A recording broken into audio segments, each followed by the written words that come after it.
Vamos começar por essa segunda questão aí, né?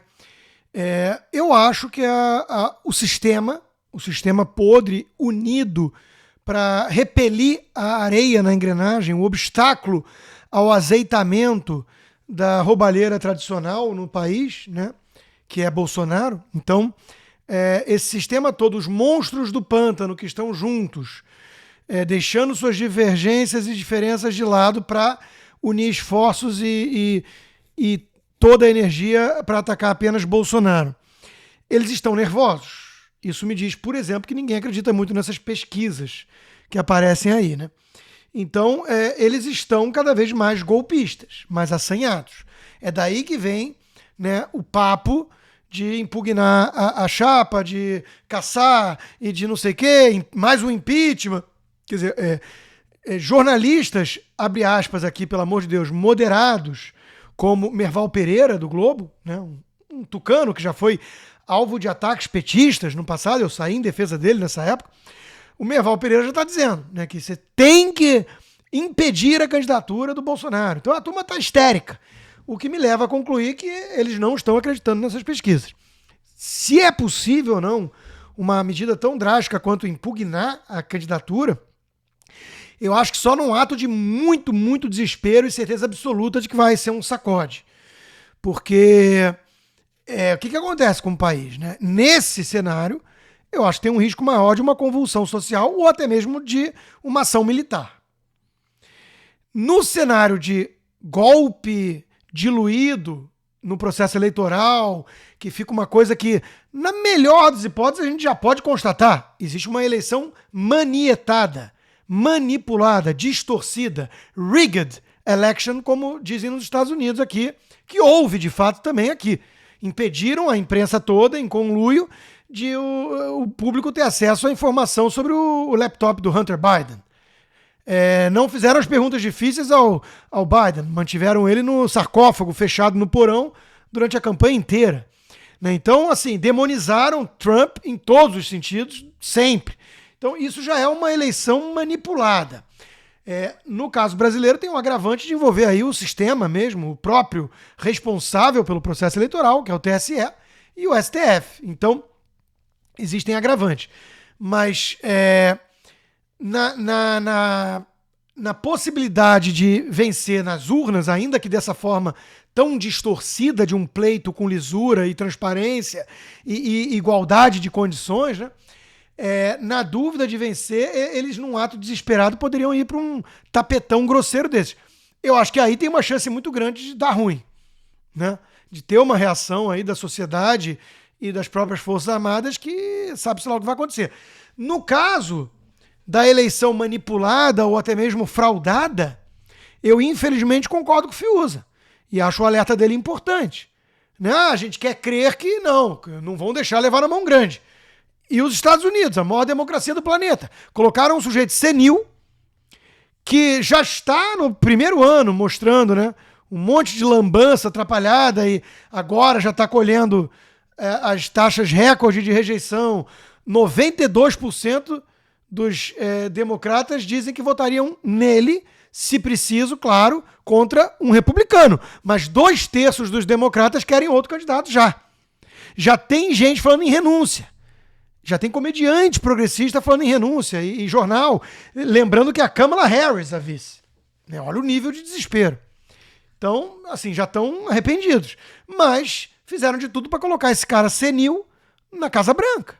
E colocaram, tem cheiro de fraude, tem suspeita no ar, tem o documentário 2.000 Mulas, do Dinis de Souza, tem processos em cortes estaduais, na Suprema Corte, tem estados mudando o modelo eleitoral por conta do que aconteceu, mas tá aí o cara causando esse estrago todo com o seu responsável pela energia nuclear, uma drag queen trans, que foi na residência oficial do embaixador francês agora no aniversário da Bastilha, vestido, preciso nem descrever, vejam as imagens. O que um Putin deve pensar, ou um Xi Jinping, quando vê uma coisa dessas. Então esse é o governo Biden, que está querendo decretar emergência energética com base em aquecimento global, questões climáticas, num mundo que tem ameaça chinesa, russa, terrorismo islâmico e inflação de mais de 9%, a maior em 40 anos aqui em casa, nos Estados Unidos. Então, no mínimo, muito mal calibradas as prioridades dele. Então, assim, mas pelo menos não temos mais os tweets malvadões do Trump. Então a turma da imprensa respira aliviada. Então, assim, é uma visão louca de mundo. Agora, é que nem se arrepender na Argentina, já estão arrependidos, claro. Ou no Chile, com a constituinte que tá ferrando o país de vez aí. Só que arrependimento não resolve. Arrependimento não impede o estrago. Se houve fraude em 2014 e o PSDB tentou averiguar com uma consultoria externa que não conseguiu finalizar os trabalhos, e o líder tucano à época, o deputado Carlos Sampaio, leu o resultado em plenário, mostrando-se preocupado com o sistema que tínhamos, porque não era auditável. Mas e aí? Morreu Neves. A Dilma foi reeleita. Deu no que deu. Teve um impeachment. Eu acho que muita gente do sistema podre, que não quer necessariamente Lula, preferiria 1000 vezes um dos seus ali, né? O Lula tem sempre um risco do DNA totalitário, do Foro de São Paulo, da ganância excessiva, né? Dos grupos que ele representa junto com a extrema esquerda, que podem querer matar a galinha dos ovos de ouro. Em vez de azeitar o sistema, pode querer tomar o sistema todo para si, como aconteceu na Venezuela. Então, tem uma turma do sistema podre, do MDB e companhia, que eu não tenho dúvida que está pensando assim, precisamos expurgar Bolsonaro. Ah, mas o que tem aí? É só o Lula mesmo. Tem que soltar o cara e tornar ele elegível. Faz isso aí, tá? Mas calma, vamos vir com Dória, vamos vir com Simone Tebet, vamos vir com Ciro Gomes, vamos vir com o Alessandro Vieira. E não, ninguém decolou, ninguém deu certo. Simone Tebet dobrou, saiu de 1 para 2. Puxa, não dá. Então vai ter que ser Lula mesmo. Muita gente, na minha visão, tá pensando da seguinte forma: ok, não tem tu, vai tu mesmo. Melhora o Lula do que o Bolsonaro, para isso que a gente quer. Volta com o Lula e a gente controla o cara. Tem o Alckmin junto, e ele mudou, e vamos acreditar no discurso. E se ele estiver mentindo, e se ele chegar com o Foro de São Paulo para valer, nós temos mecanismos para nos livrarmos dele. Já mostramos isso uma vez. Então o sistema se garante. Eu acho um pensamento temerário, muito perigoso, flertar com o abismo. Mas eu tenho certeza que tem muita gente pensando assim. Então, assim, Paulo, é muito assustador o que estamos vendo. Pode degringolar de vez. Tá? Então pode acabar em convulsão social, em guerra civil ou militar tendo que agir. Ou artigo 142, sei lá. Agora, não há garantias de que se levarem na mão grande vai acontecer alguma coisa, uma justiça cósmica. A história da humanidade não é assim. No Brasil tem um diferencial que eu vejo muita gente à direita apontar, que os Estados Unidos não tinham e que a Argentina não tinha, que são as Forças Armadas atentas e, entre aspas, fechadas com o Bolsonaro. Eu não acho que é bem assim. Acho que tem um monte de general ali que é facilmente cooptável pelo sistema, ou quer pijama e tranquilidade. Então, eu acho que as Forças Armadas estão divididas. A base, eu acho que é 70%, 80% fechada com o Bolsonaro. Na verdade, com o Brasil. Vamos mudar isso, porque o próprio Bolsonaro colocou muito bem. O alvo não é ele. O alvo é o Brasil. Querem destruir o Brasil. Querem tomar o Brasil de assalto de novo para voltar os esquemas, a roubalheira e tudo que sempre foi. O Bolsonaro é apenas um obstáculo no caminho. Então, as Forças Armadas estão fechadas com o Brasil. A base. Agora, a cúpula, eu não sei. Eu acho que está dividido.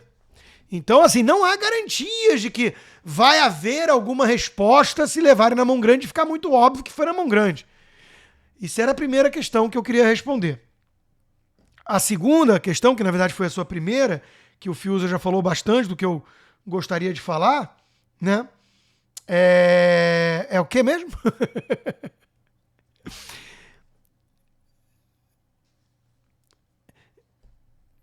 Sim. Deslegitimizar o próprio pleito, né? Se baterem tanto, né, nessas críticas, né, que agora chamam de ataques ao sistema eleitoral e tudo mais, e aí vencer dessa forma. De novo, Paulo, é um corolário da primeira questão. Eu não acho que a esquerda esteja tão preocupada com isso, porque se ela voltar ao poder com tudo, ela já sabe dos erros que ela cometeu no passado, e não são erros de gestão, de incompetência, de roubalheira, nada disso. São os erros que permitiram o sistema de eliminar a Dilma e o próprio PT. Então eu acho que eles iriam com tudo para cima da mídia, das redes sociais, já prometeram isso, não adianta alegar ignorância. Ah, não sabia. A pior coisa que existe, que eu vejo por aí, são os isentões falando assim, não, o Lula não tá falando a verdade. Você não quer acreditar no cara. O cara fundou o Foro de São Paulo junto com o Fidel Castro. O cara teve 14 anos de poder e mostrou aqui que veio, tentou. O cara defende Cuba até hoje, defende Venezuela, defende Nicarágua, mas não, ele não tá falando sério quando ele diz que vai controlar a imprensa e rede social. É brincadeirinha. Ou que ele vai governar junto com Boulos. É brincadeirinha. Então, assim, o cara avisou. Ele vai pra cima das redes sociais, da imprensa e Forças Armadas. Se ele conseguir isso, o que fica no caminho? O quê? Então, qual é a preocupação com a deslegitimização do processo eleitoral? Não há mais processo eleitoral necessário. É o passo em que está tentando ir a Argentina e que a Venezuela já chegou. É isso.